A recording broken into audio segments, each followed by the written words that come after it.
Happening now, we'd like to welcome our viewers from around the United States and around the world. This is the EdTech Situation Room for November 22nd, 2016, our Thanksgiving holiday show for those in the United States celebrating Thanksgiving. My name is Wes Fryer, joining from Oklahoma City, where it was a balmy 76 degrees Fahrenheit today. And as always, I should say as always, but he has been on the road a lot. He is a road warrior. He is Jason Neiffer, and tonight he's in Missoula, Montana. How are you, Jason? I'm doing well, Wes, and I'm joining you from less balmy 40 degrees, although for Montana in November, just before Thanksgiving, I've expected to be 20 to 30 degrees less. So clearly evidence that at least this year the winter will be quite mild. So good times. Yeah, absolutely. Well, gosh, we have a heck of a show of notes. There is no way that we're going to be getting through these. But I was telling my wife last night and reflecting, I really am enjoying having this show. It is causing me to read the news with greater depth, and I feel like, it's not like I'm in a graduate course, but when you're taking a class, you're into reading and you're having to do stuff, and in a very constructive and positive way, the show has done that. So if you are new to the show, or whether you're a veteran of the show, you can find all of our links at edtechsr.com/links. Our modus operandi is generally to take the news from the past week or somewhat recent news and talk about that through an educational lens. And we will share some geeks of the week in between. Jason, I'll have to ask you this. I'm just going to throw this one at you since it's Thanksgiving. Share with us one of your favorite Thanksgiving memories of all time that stands out, and I'll do the same. It's a great question. I come from a big family. My mom is the oldest of 11 kids, and my best Thanksgiving memories as a kid was Thanksgiving with my grandparents, and because my grandmother, who is now no longer with us, always cooked for a crowd.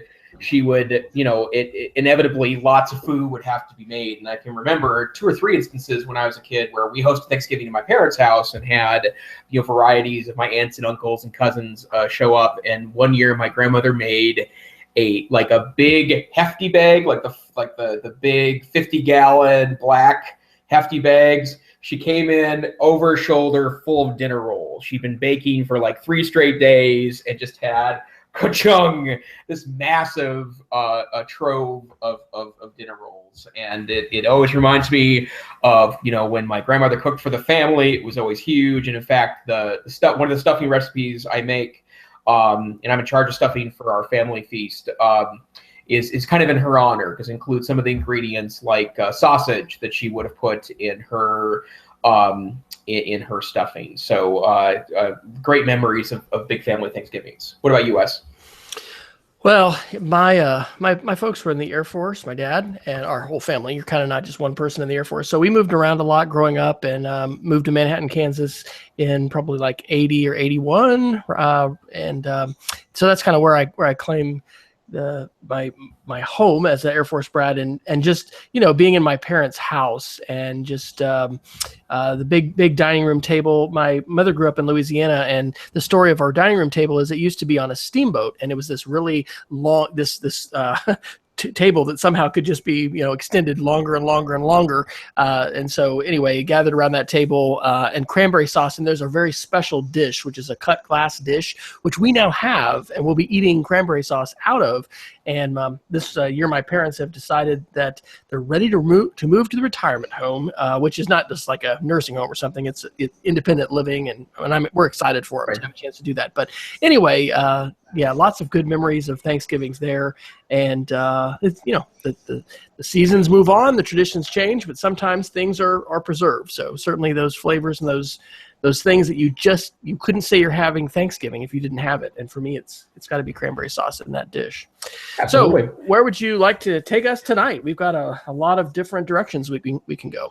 Yeah, I guess maybe for me, the top story that's been consuming my both social media feeds and also my general obsession is that, circling back around to the 2016 presidential election, obviously the game now is to analyze what happened. And to be clear, it's not what happened to lead to the rise of Trump. And this is not a politics show, so we won't take a we won't take a stand there. But I think even if Clinton had won, there'd be a lot of hand wringing right now to figure out, what happened. I did not put this link in the show notes, but for those of you that have listened in the past know that I've referred to Nate Silver's Data Blog 538, which is an excellent data journalism site.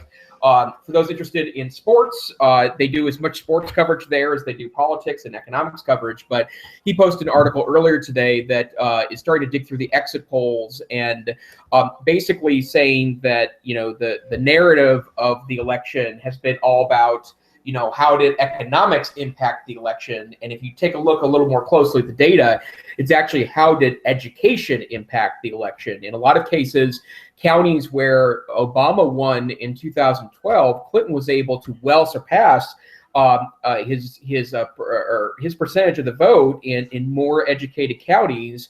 Whereas in counties that were relatively economically affluent, but the educational levels were lower, Trump did much better than Obama or Romney in 2012. So again, I don't mention that because that's the story. I mention that because there's a lot of analysis going on right now beyond panic about Trump's administration or thankfulness that Clinton had lost or any of the various political views. What I want to talk about tonight, though, is an article, and they're listed a little out of order in the show notes, but there's a pretty fascinating article that made its way around 2 weeks ago. It was actually from September. It's called "Please Stop Sharing Links to These Sites," and it goes to actually a faith blog where I believe that the author kind of is a lean left Christian blogger who says that if the left wants to kind of stop the echo chamber, which he's associating with poor coverage, and we'll get into the fake news aspect of this in a moment, then you should stop sharing articles from the following sites. And he makes a list of about 20 sites: Occupy Democrats, Bipartisan Report, Addicting Info, Liberal America, Newslow, Daily News Bin, Being Liberal, the other 98%, which he says are in effect clickbait sites that purport to be news or news-ish sites. And the gentleman that wrote that particular blog post, his name is Ed Brayton, took some flack for that post back in September when he first published it, and he subsequently written additionally about this topic. But from there, that inspired other articles that were very similar, including a really excellent, right now it's a Google Doc that's going to eventually be a website. There's a professor of communications, and I'm trying to make sure I get the right citation. She is a professor of communications at Total. It's all right. You can come back and get to it in a minute. Yeah, assistant professor of communication and media, and that she started this website as a resource for her students, but was listing both left-wing and right-wing websites that she said were at best misleading, if not false or awfully clickbaity, right? And we're not talking about the sublimely ridiculous like The Onion, right? I mean, there has been a number of instances in the past, since The Onion's been around and social media is interactive with it, where people share things from The Onion as you believing that it's real. Well, The Onion's pretty well known for being a satirical news site, but we're talking about the dozens, if not hundreds, of websites that really lack in any newsworthiness, and instead take a little bit of truth and explode it into something quite different. And there is an increasing amount of claims and fodder that not only did adults do a disservice to this election by sharing, reading, in some cases surrounding themselves around sites that don't have anything to do with reality. They take a little bit of information and put a bunch of cruft around it, but that it also diminished the opportunity to read real news about either candidate, and let alone what this might have done to Senate and House races, gubernatorial races, legislative races, county dog catcher races, right?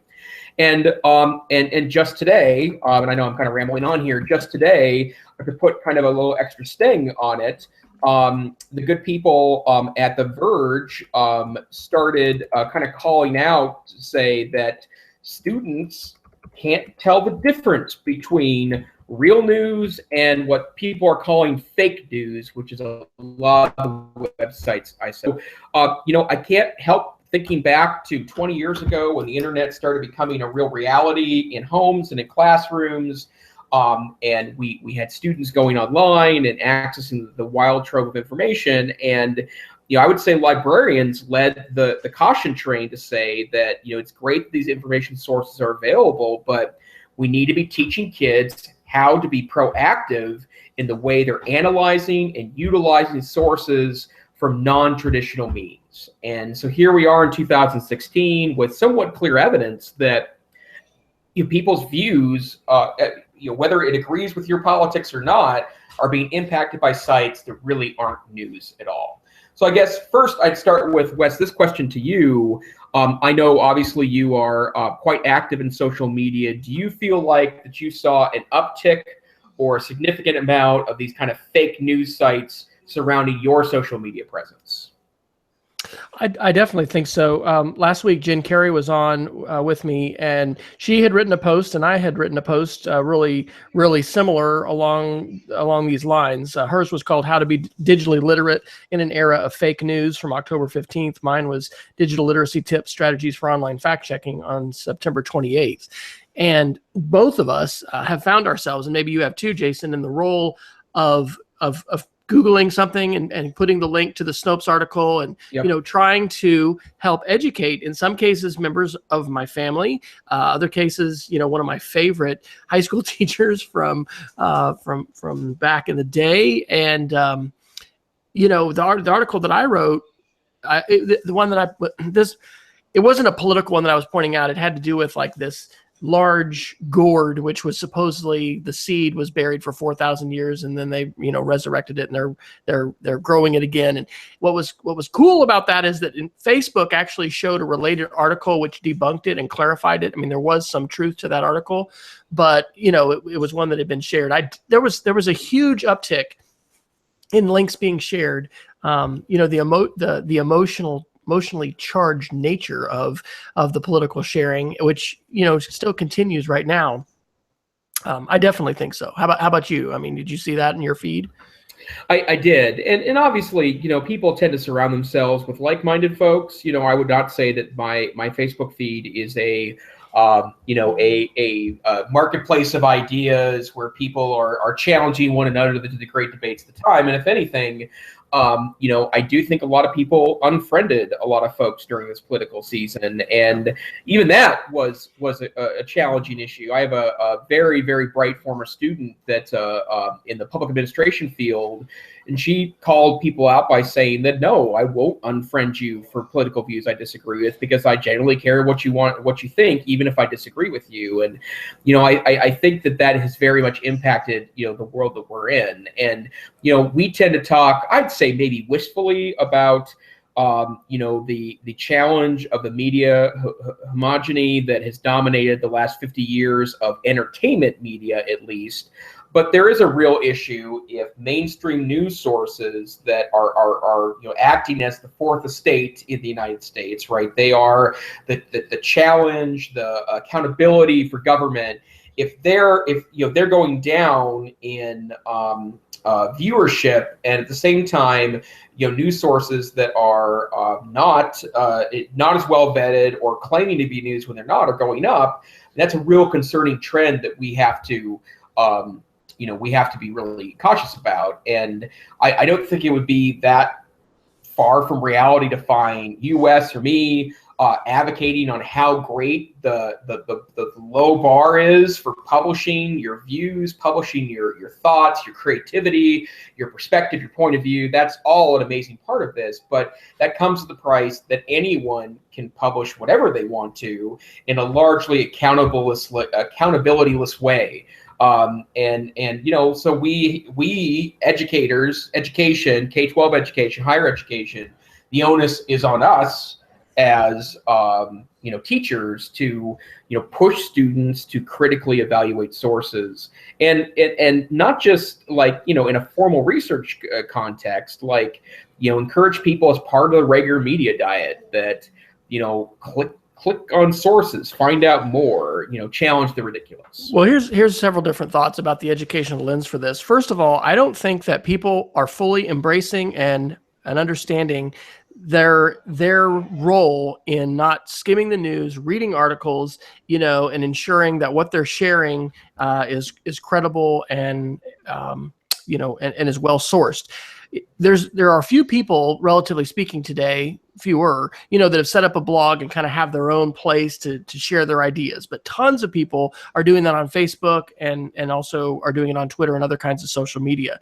And so I really think that we have important obligations as educators to be using this as a teachable moment and to look at what we're doing in the curriculum, right? Because we have not traditionally had sharing and publishing outside the walls of the classroom as an important, essential element or tenet of, let's say, an English curriculum or just a high school curriculum.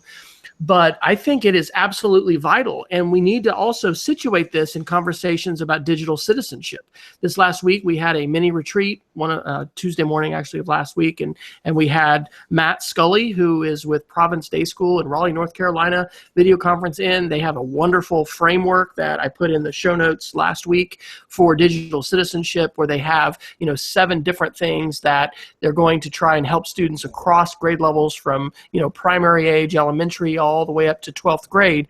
And there are lesson ideas and many lessons in these things. But I really think that appropriate sharing and encouraging, number one, of course, education, like you said, that Silver article, I think we got to be optimistic and to not lose heart in my own mind. I'm having to think about the long view, because I really think it's going to be a challenging struggle on multiple fronts. Look at Europe and Brexit.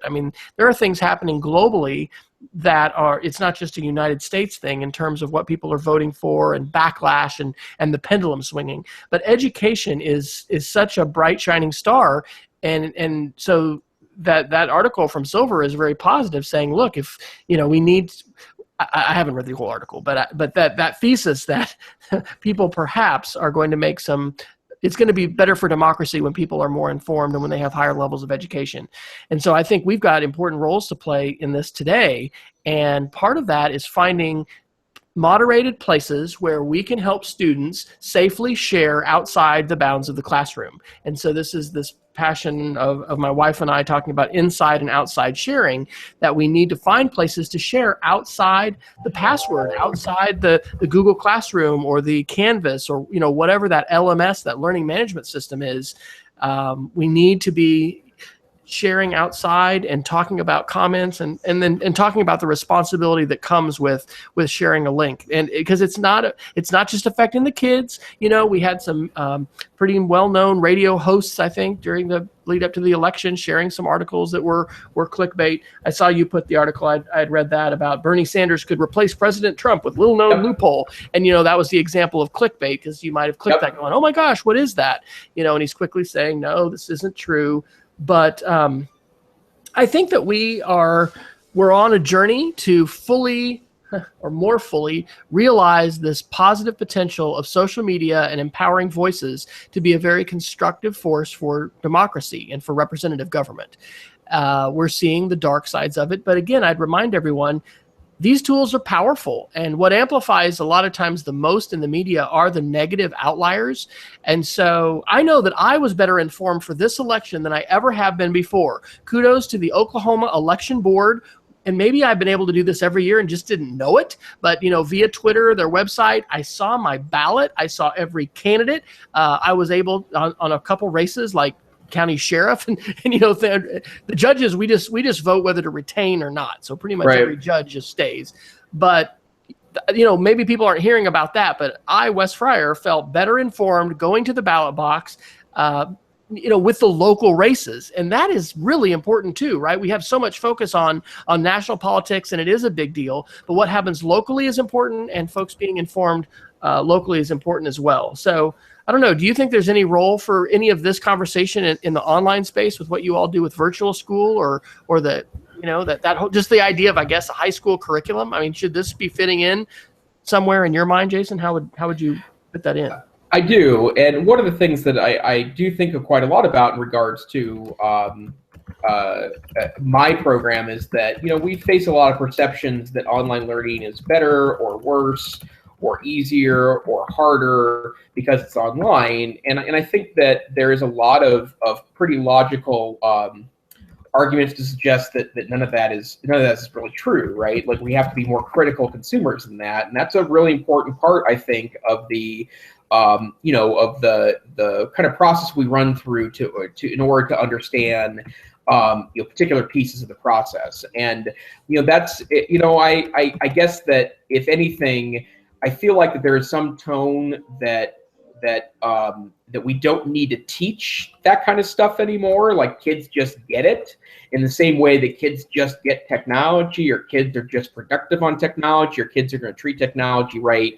And I guess there's, in my mind, all the evidence in the world that's not the case. And the specific articles that call out their students don't understand the difference between clickbait and real, that's all an important part of this process, right? Like, I think that's something we have to be extra cautious about and be very very vigilant about, because we risk making mistakes if we're not careful with that process. And so I would say that there is a lot of applicability here, but we just be super cautious that we take the lessons on and learn something from them. And I want to be very clear, I don't think that this is like, if Clinton had won, we still need to have this conversation, right? And that's where I think that it's interesting watching people respond to this. This is not about President Trump or President-elect Trump. This is about, like, the news cycle in our election.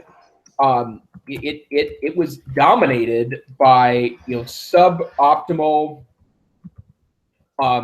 news sources, right? Like, it wasn't good that we weren't proactive in helping people understand news.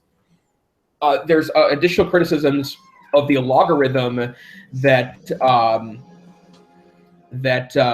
Facebook has been using. Zuckerberg has taken a lot of criticism here with the I'm having problems speaking the words. Zuckerberg's taken a lot of criticism because the logarithm of Facebook tends to give you other stuff that's like the stuff you've already liked, right? And so it kind of turns itself into an echo chamber. Again, I don't know how you fix that and still keep the Facebook relevant to you, right? Like, obviously you want to see stuff like you've already liked, but that's all something that we have to, be really critical about and think about. If we're trusting Facebook increasingly for our news, which we are, right? That's awesome, but we're going to have to take on a role of thinking, are we challenging ourselves enough? How are we thinking about those particular pieces? And so that's a piece that I'm concerned about as well. Couple things on a technical note. Shout out to Dave Cormier, who's joining from Charlottetown, Prince Edward Island. Very cool. And I know that because we do have a live chat on the YouTube page. I do not know this person, but maybe you do. A. Backen? I'm not sure how to say her name. She is from Montana, so of course you'd know her, Jason. You're from Montana. She's having trouble seeing the video, so if you are just hearing us but not seeing the video, you might go ahead and try a different browser. I had some difficulty bandwidth-wise last session. Actually, I had to do more editing of the show, so hopefully those blues are behind us. But thank you guys for joining us, and feel free, if you are in the chat, to drop in your own comments and your own questions. So Dave says you could have friends who are open-minded and simply don't take sides on an issue, and that's true. And gosh, I think that we have important work to do in this area, right? We are the first generation to be globally connected in the way that we are now. You know, this Wednesday night, or we're on Tuesday night, you know, usually we're on Wednesday nights, this weekly show, you know, being able to get together with Jason and kick around ideas and be live on and then share this. And Jason, I had a shout out from a technology integrator in Kuala Lumpur this last week. Actually, I guess that was from my regular podcast. You know, we've said we've had somebody from Tasmania. I mean, it's crazy. It is really crazy to be able to be engaged in this kind of conversation. But what we're seeing happening in the aggregate politically, you know, isn't this wonderful? Hey, isn't this great? We're talking about these educational issues. You know, it's really the dominance of these outlier views and fake news. And you know, it's it's probably a lot like if we did the video interview on the street about what a fifth grader knows. You know, if you just ask, you know, some really specific questions about, you know, who is our Secretary of State, you know, what is the Paris Peace Accord? I mean, there's different, if you took, for instance, you know, debate topics for a high school or college extemporaneous topics, you know, if you ask the regular person on the street, they're probably going to be kind of challenged to you know, be very informed talking about those. And so we have people who, I mean, I don't know, this is democracy and representative government in a different way. So I think that companies do have important roles to play. I'm glad to see Facebook and Twitter stepping up. And I saw that you had, I think, put an article link in there, Jason, about Twitter's long-due anti-harassment tools might finally make a difference. But I don't know. There's also, you know, this idea of censorship, and there's such ugliness that we've seen. So to take again an educational lens, you know, part of our role and important opportunity that we have in schools is to use these technology tools as positive amplifiers of great learning and of great things. Because if we simply allow members of our community to just hear the negative of social media and the ways in which it's being, you know, perhaps used poorly, I think that, you know, I live in a different world, so to speak, from a lot of people because of the constructive ways that I'm using Twitter on an almost daily or usually daily basis to learn and to interact. And that's just not the reality of a lot of people. So I think that we've got opportunities in education to highlight the real positive aspects and to talk about, you know, how this has a real important place in the classroom. And I don't know whose course it fits into, but it's something that we shouldn't ignore any more than we should, you know, have when Columbine happened in 2001, you know, schools just didn't put their head in the sand and say, well, we're not going to worry about that. You know, we're not going to worry about a lockdown drill. You know, they realized, hey, security is something that perhaps we haven't taken as seriously as we need to, and we need to be doing things about it. So. Right.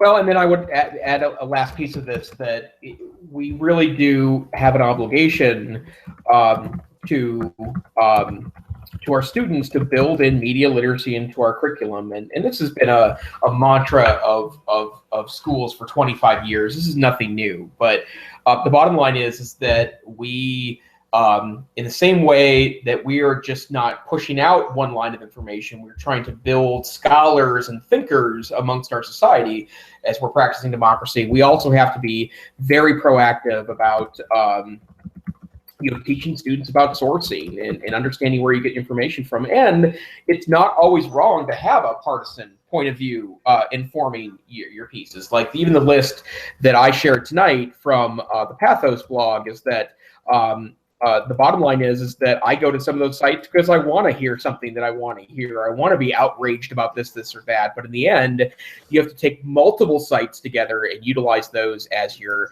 piece. And in fact, that the article I shared from the communications professor said that it's all about utilizing a variety of sources, including alternative news sources with different political perspectives, to understand those pieces. And I'd add one last thing. Melissa Zimdar is the professor that created that document I shared, is currently working on a website that is you know, kind of pointing out clickbaity, you know, fake news, spammy news kind of websites. And she's apparently has found I guess I don't know the plural of librarians. Is it a horde of librarians? Is it a gaggle of librarians? Whatever, is a mass of librarians to join her in doing exactly that. Which, if you need any advertisement of why, you know, the librarian is a useful a profession in the 21st century, there it is, right? Like, we need a way to help divide up the sources, but it's an important part of what's going on, and I think that schools very much have to be at the forefront of these discussions. Absolutely.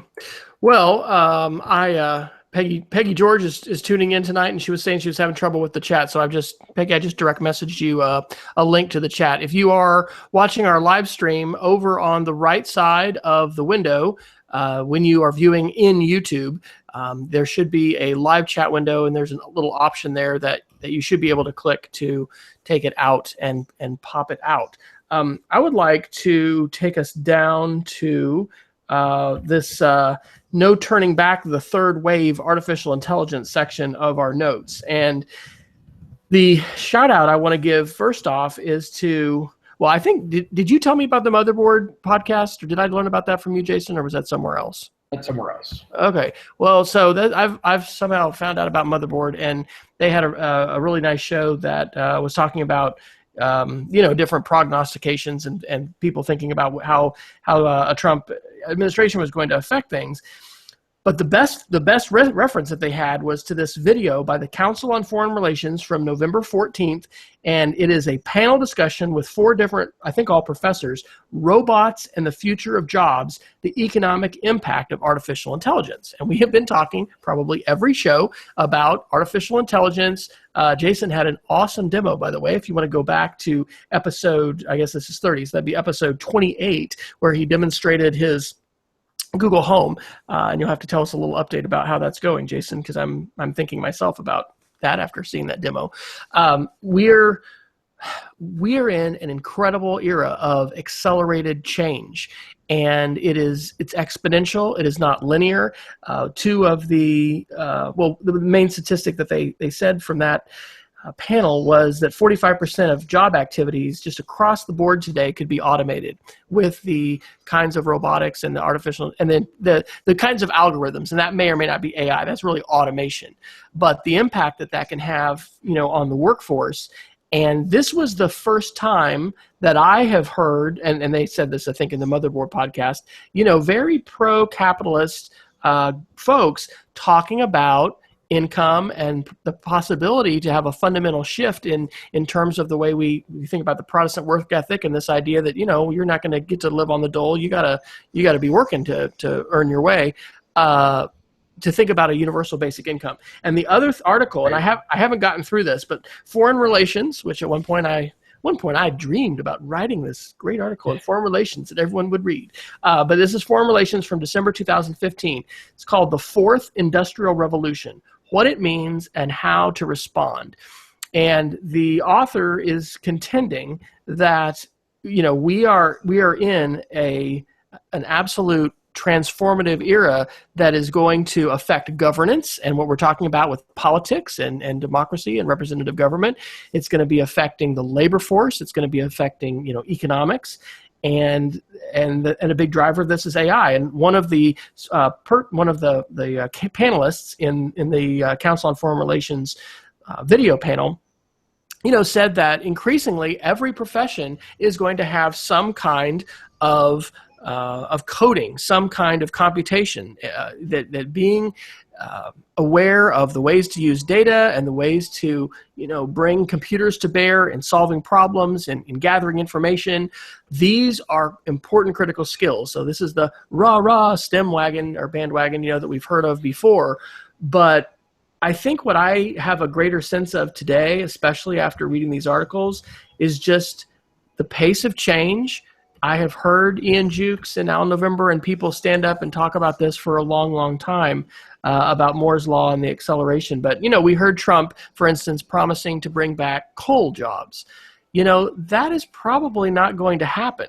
The third wave is a reference to Alvin Toffler's book, where he talks about the transition to a services-based information economy, post-industrial economy. And, there's been some articles. There's an Apple Insider article from November 17th, Apple exploring the possibility of moving iPhone manufacturing to the United States. I heard an NPR about this as well. We simply don't have the manufacturing capacity. If we tried to, I think what Foxconn said is it'd be about twice as expensive for Apple. So that's probably not going to happen. But what China has, and I think this is true in India as well, and in places, is a vast infrastructure to be able to produce these kinds of materials in mass. And there's rare earth metals that are available in China that play into the whole thing as well. So I don't know. I think that we've got this reactionary, again, pendulum swinging back and forth, and we have not had the voices of reason. I mean, I don't know, perhaps some people would argue that Hillary was trying to do that to an extent, but certainly I think when Trump promises things like, I'm going to bring back coal jobs and I'm going to build a wall, I mean, I do hope and agree with those that we need to be looking at the income gaps and the ways in which the wealthiest have continued to get wealthier, and economic prospects are just not as high for a large percentage of people, and that's not just in the United States. But what do you think about all this, Jason? And had you heard of this Foreign Relations article, The Fourth Industrial Revolution? I've not heard that specific article, but I can tell you that's been another conversation that's been ongoing amongst my social media connections, is that the understanding that it's not as simple as bringing coal back, nor is it as simple as bringing manufacturing back, because it's incredibly complex. It's not that we haven't lost jobs to other countries and the globalization movement. It's that we've lost jobs to other countries and globalization and the mechanization of manufacturing. And we would, even if we could bring back all manufacturing back to the United States, we'd still be very short of the height of manufacturing jobs in the 60s, 70s, and 80s, because most of those jobs are now done by machines. And we have to come to a reality at some point. I'm not sure if it's in our lifetimes or not, but we have to come to a reality that the machine revolution, and I, there's all sorts of rabbit holes we can go down here to talk about the merits of this, the danger of this. Someone might drop the word Skynet at some point, right? Like, it's really easy to go down rabbit holes. But the reality is, in 2016, the labor-intensive jobs have disappeared. And, even when Apple brought back a factory to the United States, they were making the trash can Mac Pros in a factory in Texas. The actual, physical people that were in those manufacturing jobs was well below what, previously 10, 20 years ago, a computer factory would have maintained. A small number of people are constructing these because factories have changed. And we can't un-Pandora box this, right? Like, we've opened it. It's heading in that direction. Businesses, those that want to buy consumer goods, nobody wants to undo this if you look at the reality of the situation. So what is it? Well, it could be a guaranteed basic minimum income. That's one strategy. It could be that we have to look at those industries that are not replaced by computers. I'm looking at you, educators and teachers, and say maybe we need to quadruple the number of teachers in the United States and lower class sizes, and be true to the promise of special education in the United States, to give students more personalized attention. Computers can help in those places. But in the end, it just may be that a good percentage of our learned content people don't end up working in manufacturing jobs. They're helping out or being part of schools or public art or music or yada yada yada yada yada. Jason, can you move to Oklahoma and run for political office with that campaign slogan? Because we need some folks to be advocating in that game. Yep. Well, one good example of this, one of the most prolific jobs in the United States right now over the last 15, 20 years has been truck driving, right? That is on mechanization's top 10 list of replacement, right? Like, we could talk to our blue in the face about Google, turning Uber cars into driverless cars, where a lot of the energy is around that is truck driving. It's a very labor-intensive job. It has safety issues. The drivers are put through really, really, really tough positions, and people are looking to mechanize that. That means, tens of thousands, hundreds of thousands of truck drivers could be out of work in the next 15 years. Well, what do we do? The most common job in Oklahoma and 28 other states, according to Pew Research in 2014. That's not a small number of folks. There you go. And so what do we do, right? And that's what's complex about this debate. So I got to tell a quick debate story because you mentioning labor reminds me, I did do speech and debate for 4 years in college, but only 1 year in high school. And our topic in 87, 88 was political stability in Latin America. And so shout out to my debate partner, Paul Pearl, who did the lion's share of research, full disclosure, and case writing at that point. We ran a case where we were going to do technology transfer of labor-intensive technologies to Latin America because, the argument would be technology transfer is going to, lead to, more losses of jobs, but this was going to be labor-intensive. But, one of the best arguments that people would run against this was, well, what is that? Give us a specific example. So we had the evidence or the cards to be able to say this was good, but I don't know that we had a lot of the details as far as specifically, here's what this is going to be. And, this, I don't know. I've sometimes, I was thinking about that this week as we can go around heralding educational technology and the wonders of the new world. It's kind of like Tomorrowland and Disneyland. It's going to be so great. What these articles and a lot of this discussion is suggesting is that we're headed towards a world of fewer jobs. However, that doesn't necessarily mean a bad thing. It may be where we actually, have to have fewer people working, for a wage. And, as you just mentioned, I think maybe you can be an artist. Maybe you can stay at home with your children. Maybe you can, work in the local parks and help beautify your community. I mean, it's big. This is really big. I think this is every bit as big as Tom Friedman, The World is Flat. I'm going to be curious to see what Friedman is about. I think the last thing I think he did something on climate change where he was for National Geographic or somebody, but it'll be interesting to see what is written and what really helps point people's minds, in this direction, because we've had that awareness about outsourcing and globalization and things like that. But I don't know that we have this awareness of, is this going to happen? Is AI going to displace and mechanization going to displace tons and tons of people? If you look at a current video of Elon Musk at the Gigafactory where they're producing all these batteries and look at Tesla or SpaceX, the amount of robotics and mechanization that's happening there is stunning. And it is a good, United States manufacturing success. Yay, SpaceX! We're not relying on Russia anymore. We're going to be able to have our own launch capacity and all of that. But we're also not employing millions of people to do that. And I'm continuing to grapple with, and I think I committed to my wife this week. I said, I'm going to read this book that I got that's about that universal basic income, because I sense in some of the articles that I'm reading, and I'm starting to hear that, and I'm just more aware of it, I guess, because I've heard it.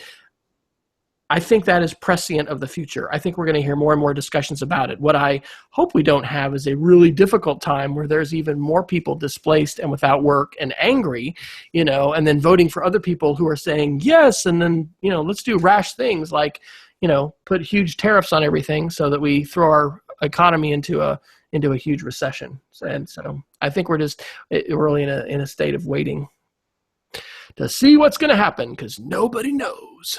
Yep, absolutely. And, and these are issues that, and I can't stress this enough, these issues existed no matter who won the presidential election, right? Like, you could argue, and I think the statistics are coming up a little mixed on, why did Trump win? Why did Clinton lose? Yada, yada, yada, yada. But the bottom line is that the question of what do we do with manufacturing and resource extraction jobs in an era where both of those industries are in a lot of ways naturally moving away from providing labor riches, then what do we do? And so I guess if you're looking for the bottom line is that we need to deal with these issues no matter what your politics are. Would you say a few words about the article that you put in for Trump's FCC transition team may spell the end of net neutrality? I'm going to jump in, but there's a guy here who's supposed to fix our heater, and he's coming late, and he just called. So I'm going to be right back. Absolutely. April Glasser reports in yesterday's Recode that Trump has named two individuals, Jeff Ishleman and Mark Jamieson, that are both fierce opponents of net neutrality rules that are kind of dominating the internet or protection of and regulation of the internet right now. And for those of you unaware of net neutrality is the notion that all your packets, right? By packets, I mean chunks of data information, are treated precisely the same on the network. So if you're going to CNN.com, it gets the same attention as BillyJoeBob.com, or let's use a completely worthless website, Knifer.com, right?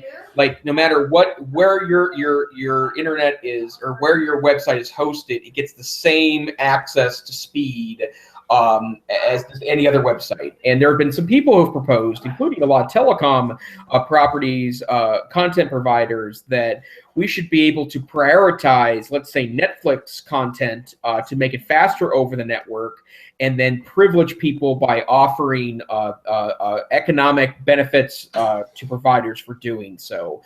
Traditional advocates for the internet are completely against the notion of bending or evolving our net neutrality rules, and for Trump to put a couple of folks in his transition team that are anti-net neutrality certainly does call into question whether or not net neutrality will survive even a single term of the Trump administration. So, Wes, I'm assuming you and I are on a similar opinion that net neutrality is pretty important.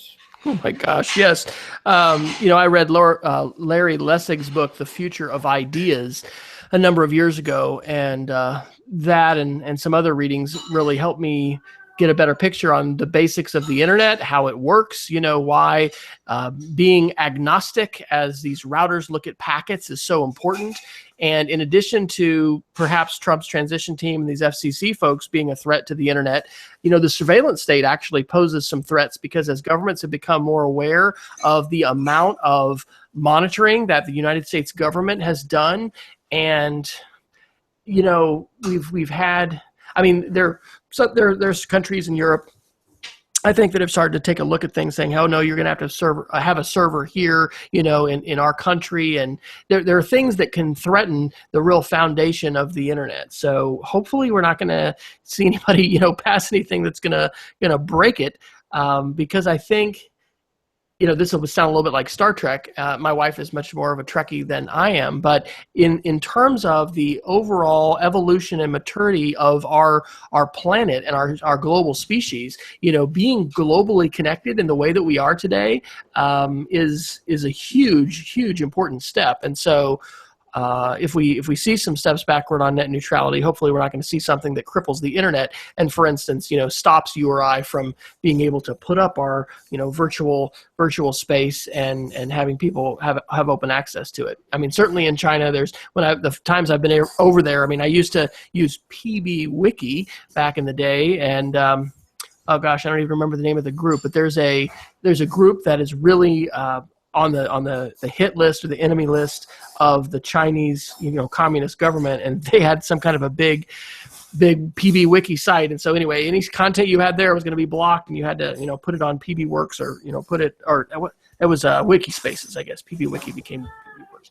Anyway, we still have filtering issues and content issues, but I think I'll do a shout out right now to below in my Geeks of the Week. I put a little small link called Advocacy Advice, and I decided to go ahead and start curating a few of these links, which basically talk about, if you're going to be advocating for political change, what are some important things in terms of technical tools, but also just in terms of ideas. And I really liked this article from the New York Times, The Right Way to Resist Trump.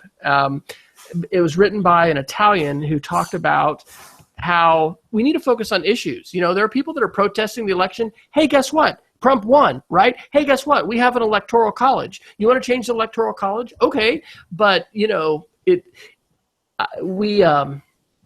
need to focus on issues, and we need to together figure out how these social media tools and this connectivity that we have, nationally and internationally, can really support the values that we have that are embodied in our founding documents, and in the common values that we have about respecting each other and having political freedoms, and self-determination. Some things I would say are also embodied in the Universal Declaration of Human Rights and some things that the United Nations does. So I think it's really an exciting time because this is very emergent, and it's happening so freaking fast. So there's huge important roles for us to play as educators as we look at not only our curriculum, but also things like digital citizenship, and how do these lessons not become, oh, it's Digital Citizenship Week this week, kids, we're going to talk about this, but something that we do on an ongoing, regular basis. These things get baked into the conversations that we have all the time,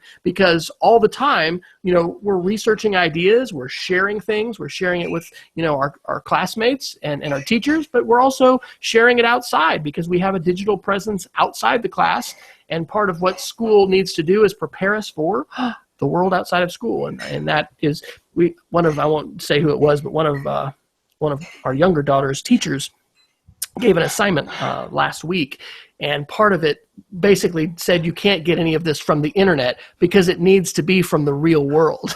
I wanted to write, hey, by the way, the internet's real, know, and it's really shaping all kinds of conversation and communication, and anyway, that's a little sidebar. Wow. On that note, let's see what else. You want to talk Apple real quick? Yeah, let's go ahead. Reviews are starting to come out for the MacBook Pros. I don't think we've talked recently about this topic. Are you in the market for a new MacBook Pro? No, I'm for school. We're going to be refreshing computers, and again, for anybody who's listening from my school, we have not made these decisions yet as far as what we're going to do, but we are looking at options in terms of the cost of the new MacBook Pro doesn't have any USB slots, and it doesn't have any built-in video slots either. And one of the things I did learn from our Apple rep maybe week before last is that just like the pre-Retina built-in DVD MacBook Pro was kept on by Apple for years and years, like we're talking 4 years after it was introduced. They still are continuing to produce this older MacBook Pro. It is a Retina MacBook Pro, but it has built-in HDMI. It's got the FireWire ports. It's got the USBs. And so that particular model is the one that looks most attractive, just because I don't think it's good for us to be handing a device to teachers right now and saying, hey, you got to get your adapter or dongle out, to plug in a flash drive or to be able to plug in your projector. So I am not in the immediate market for one, but we certainly are looking at that as far as the refresh for our teachers. How about you? Are you going to be a Hackintosh? I put an article in here that said that with Apple, why some Apple fans are considering a Hackintosh. I mean, I guess I can. I'll admit that on the record that I did, experiment with a little Dell Mini 10 a number of years ago and successfully ran Mac OS on it, and that was kind of cool, but it also didn't change our lives. We don't really do that anymore. So I don't know. Are you in the market for you kind of are, aren't you? Yeah, I considered updating sometime in 2017. I mean, the touch bar is of literally no interest of me, right? Like there's nothing about that's that encouraging. However, the 13-inch with Retina, that comes in the non-touch variety, which, by the way, is the widely available version right now, since the Touch Bar one is just slowly rolling out. I might be in the market for that. A friend of mine that is probably updating, he currently has a first-generation 15-inch Retina with a 15-inch Retina MacBook that is probably going to update, and I'll get his opinion on it first. I don't know. Like, part of the problem with me is that I am kind of a Mac snob, but I'm also fairly OS agnostic. Like tonight, I'm running off of a 7-year-old laptop with Ubuntu Linux on it because I'm a nerd. So I'm not the great market share. I don't care as much about the ports. I don't care as much about I don't need the strip bar thing on it. I think probably I'm in the market, but I don't know. Well, I'll say this. I'm tuning in today with a thin MacBook, which I guess I've had for maybe close to a year now, not quite. Really love it. I did have to have Apple put a new logic board in it, because when I took it to ISTE last year, for some reason it would just intermittently, turn off the video signal. It wouldn't consistently send, but that wasn't something to do with the model. That was something specific to my laptop. So since I've had that replaced, I haven't had any problems with that. And while it doesn't have the full blown horses, obviously, of a Pro, I love the footprint. I love the size. I carry this thing around all the time.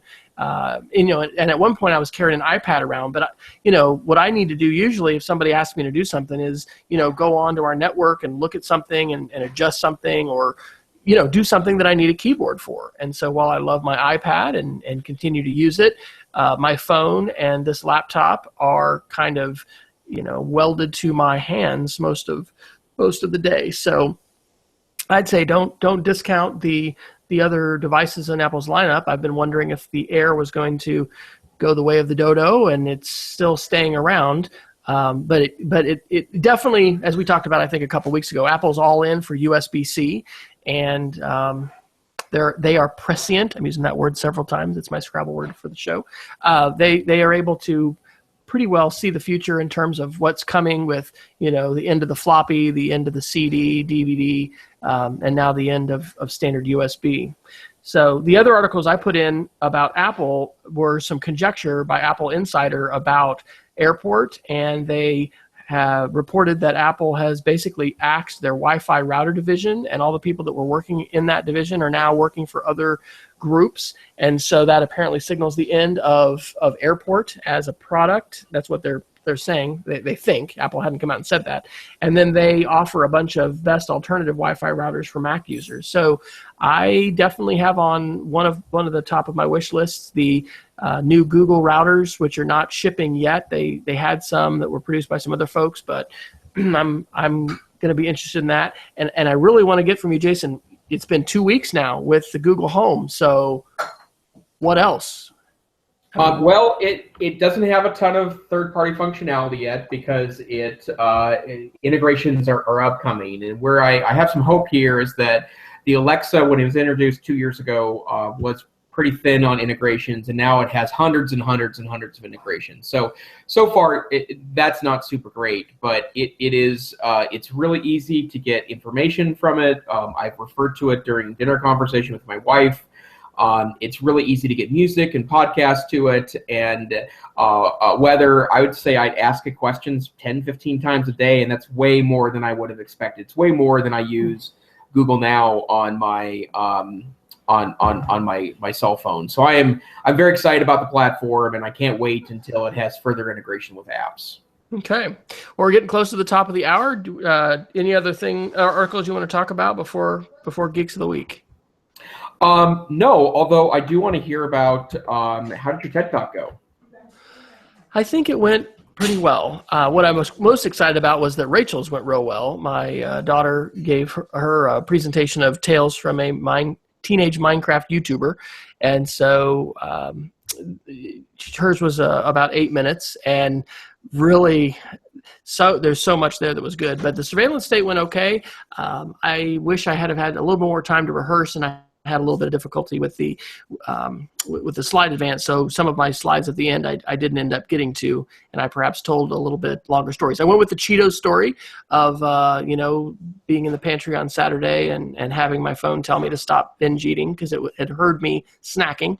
And I enjoyed getting your feedback as well as Jen Carey's last week to really talk about the educational aspect of this, of being informed and thinking about it in three ways: the government side of surveillance, the corporate side, and then the individual side, and then the responsibilities that we have to keep our stuff updated, to keep it patched, but then to also, what I didn't get to make a strong case of, I didn't even, I think, get to show my EFF slide, was to talk about supporting organizations that are going to be watchdogs for this kind of thing, and to basically say that, left to their own devices, the government bureaucracies which have brought us the Edward Snowden revelations are going to continue down that same path.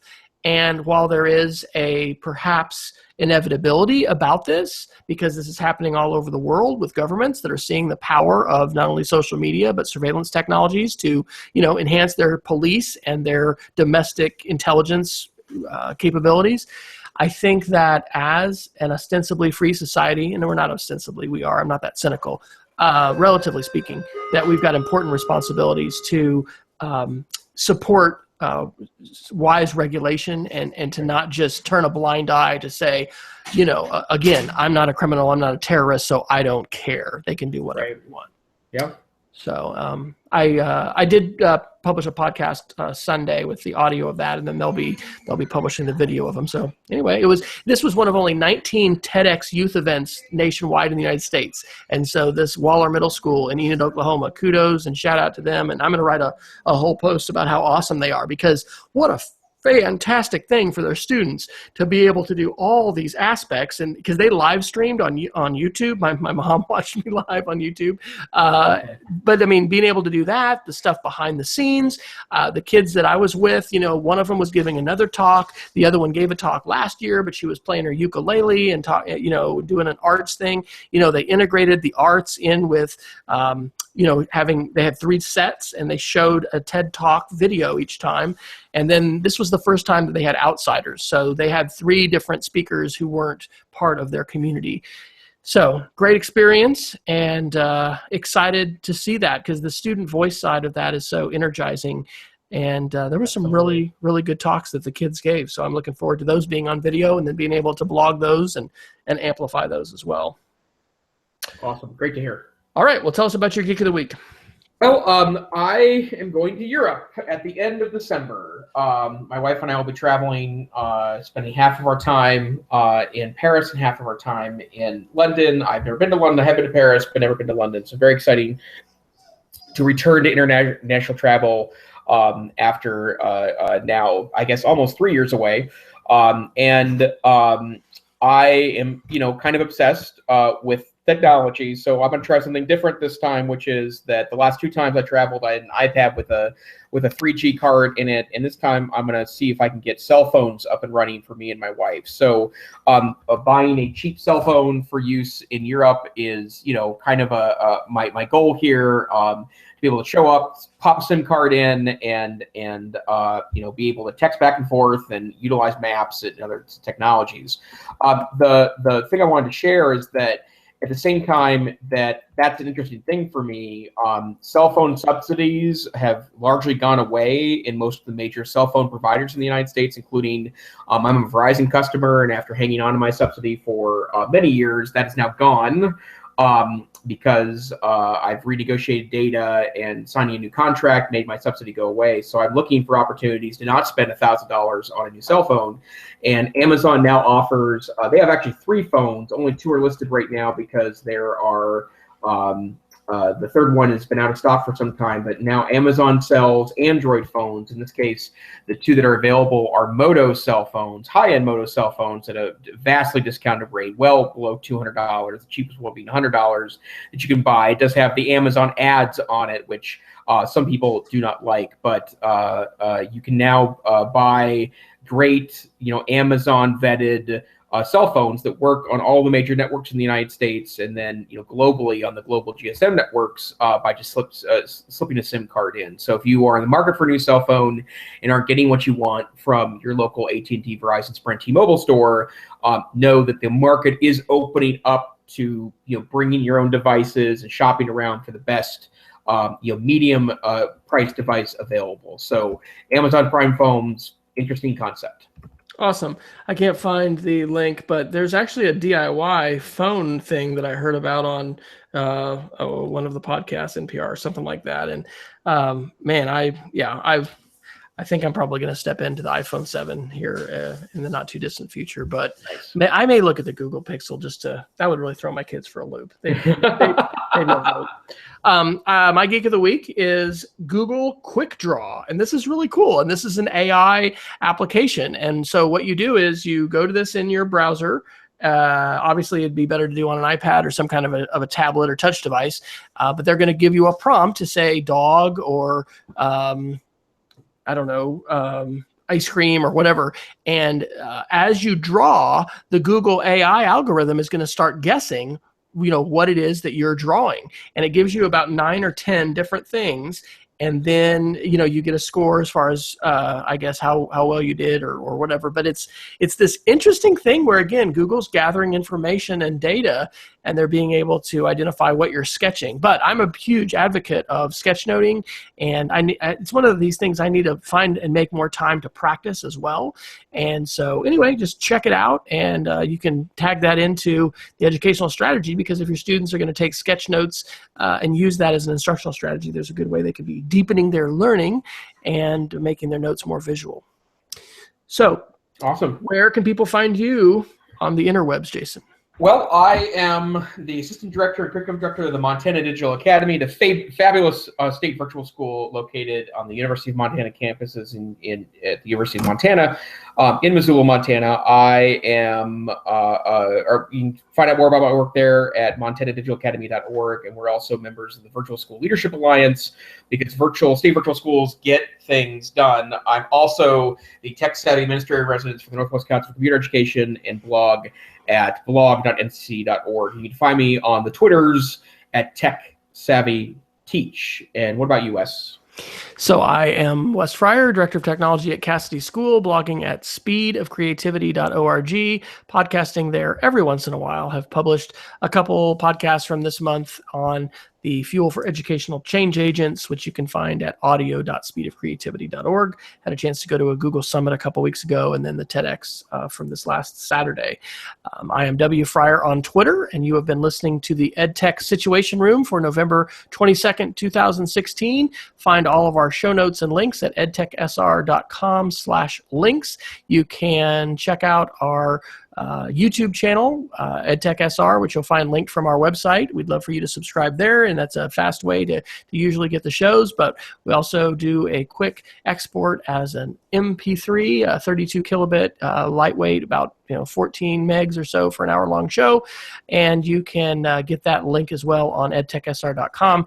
Definitely follow us on Twitter. That's the main way to find out when we are live. And this is an irregular week because of the Thanksgiving holiday, but normally we are here on Wednesday nights at 8 p.m. Central, at 9 p.m. Central, 8 p.m. Mountain, or whatever that happens to extrapolate to in your time zone and place. So please fill out our survey that we have at the top of our show notes. We would love to hear from you, find out where you're tuning in from.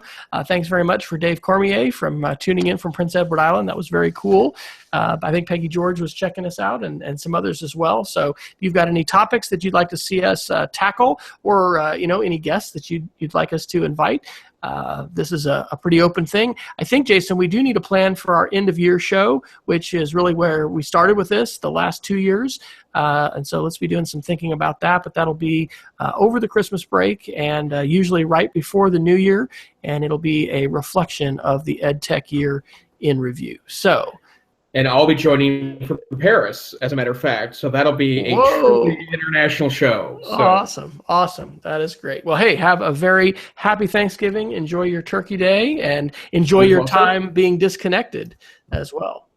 Great. Thanks, Wes.